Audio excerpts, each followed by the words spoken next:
Le point du meilleur tour a quelque chose d'historique. Il a depuis la toute première saison de Formule 1 qui s'est déroulée en Grande-Bretagne sur le circuit de Silverstone le 13 mai 1950. Cette année-là, pour le tout premier Grand Prix, c'est Juan Manuel Fangio qui a gagné ce point.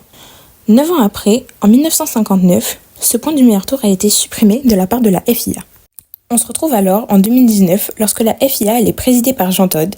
Il décide alors de remettre ce point du meilleur tour. Son initiative, c'était de faire en sorte que les fins de course soient plus intéressantes et plus excitantes pour les gens qui regardaient, et ainsi inciter les pilotes à se battre jusqu'au bout.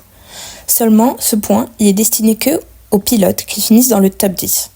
Lors de son retour, ce point il a été attribué à Valtteri Bottas lors du Grand Prix d'Australie quand il conduisait encore avec Mercedes. En décembre 2021, Jean Todt quitte la FIA et c'est Mohamed Ben Sulayem qui décide de reprendre la tête.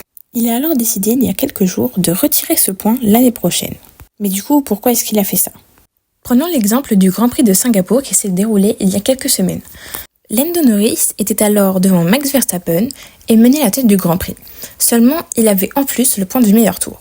Red Bull a alors demandé à RB Visacash, qui est une petite écurie de Red Bull, de faire en sorte que Daniel Ricciardo, comme c'était son dernier Grand Prix, que ce point du meilleur tour lui soit accordé à lui et pas à Lando Norris. Cette théorie serait également à mettre en cause par le fait que ce ne soit pas la première fois que Red Bull ou une autre écurie joue le jeu ainsi.